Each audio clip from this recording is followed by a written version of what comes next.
במישור אשר על שפת הים, כאן החברים איתם גדלתי, ואין לי שום מקום אחר בעולם, אין לי שום מקום אחר בעולם.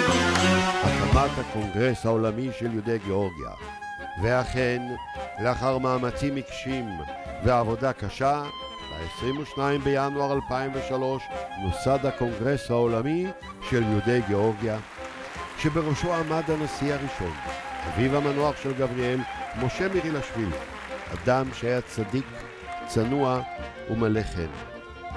במשך 6 שנים פעל גבריאל מירילשווילי ביחד עם אביו כיד ימינו, ויישם פרויקטים רבים בהנהגתו.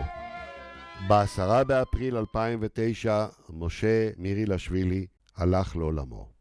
גבריאל בנו שם לעצמו למטרה להמשיך את דרכו המבורכת של אביו, להנציח את זכרו בעשייה המבורכת יחד עם בני המשפחה הקרובים והחברים. הוצגו מנהגי העדה, התרבות והמסורת.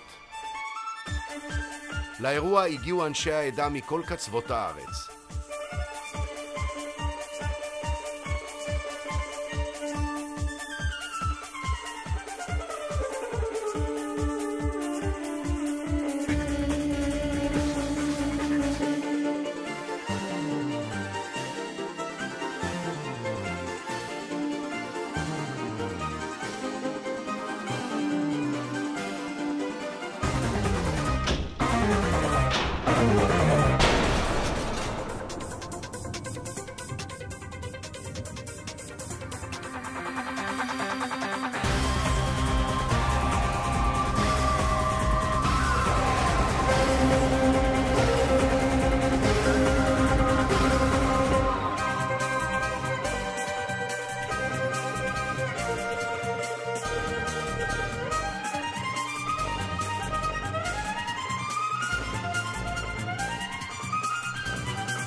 כעדות והוכחה לכך קיים הקונגרס בנשיאותו של גבריאל מירילשווילי את האירועים הבאים.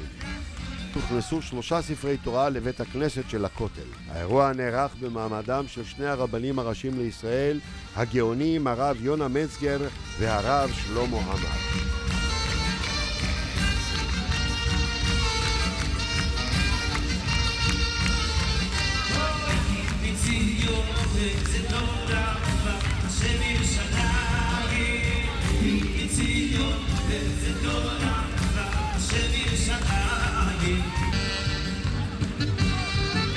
השתתפו 5,000 אנשים מהארץ ומחוץ לארץ, והוכנסו באותה הזדמנות 18 ספרי תורה לבית הכנסת. 4,000 צירים של ארגוני חב"ד מכל העולם הצביעו פה אחד ובירכו את בית הכנסת החדש או מחודש, שיקרא על שמו של משה מירילשווילי זכרו לברכה, וכל זאת בא באמצעות הברכה המרגשת במיוחד מהרב הגאון קרינסקי, מזכירו האישי ויד ימינו של הרבי מלובביץ'. ולכל זאת הצטרפה ברכתו של ראש הממשלה מר בנימין נתניהו.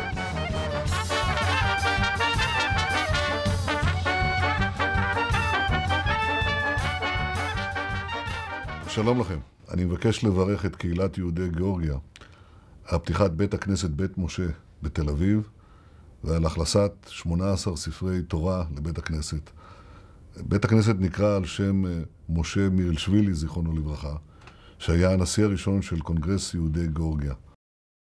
לומדים כאן בצורה מעמיקה גם אנגלית, גם מתמטיקה, מחשבים ואפילו אפשרות להירשם לסקציות ספורט לפי רצון התלמידים. זה הפרויקט שנקרא על שמו של משה מירילשווילי וחכם רפאל. בשנה שעברה התקיים במלון הילטון תל אביב ערב התרמה להשלמת בניית מרכז תרבות ליהדות גיאורגיה בלוד. אלה הולכת ומושלמת הקמת הבניין של הליכות עם ישראל והמרכז העולמי למורשת התורה. אותו האוקראיני ודים רבינוביץ' החליטו להפעיל ברחבי הארץ את טנק המצוות, בתי כנסת ניידים שפותחו בשנות ה-70 בהוראת הרבי מלובביץ'. הקונגרס בשיתוף עם חב"ד ממשיך במסורת משלוחים של מצרכי מזון למשפחות מיעוטי יכולת לקראת החגים. למשל, בפסח האחרון חולקו 6,000 חבילות מזון ל-30,000 אנשים.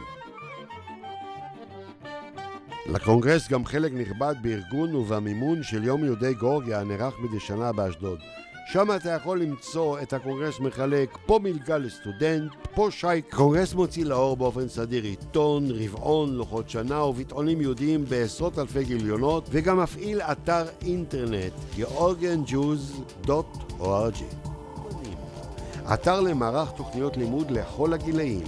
יצרני התוכנית חוזים שמספר המשתתפים במהלך השנה יגיע ל-70,000 מוסדות חינוך. דאגה מיוחדת של הקונגרס, הספורט. הקונגרס מאחד מתחת לכנפיו 2,000 ספורטאים ומאמנים.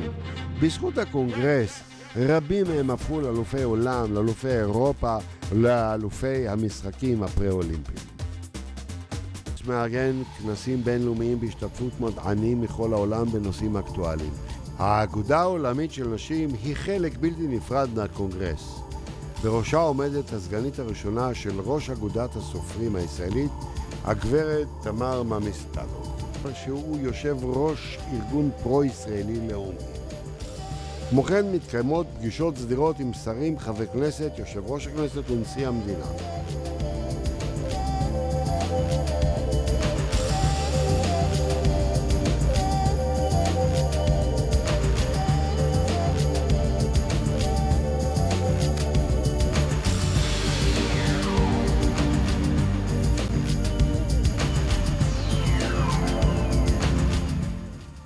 לשמעון פרס, נשיא המדינה, חתן פרס נובל לשלום ואחד המדינאים המוערכים ביותר בעולם, הוענקה מדליית הזהב של הקונגרס העולמי של יהודי גאורגיה.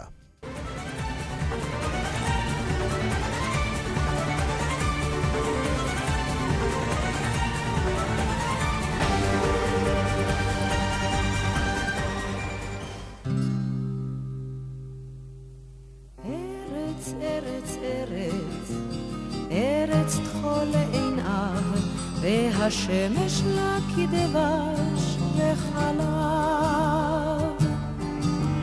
ארץ בה נולדנו, ארץ בה נחיה, ונשב בה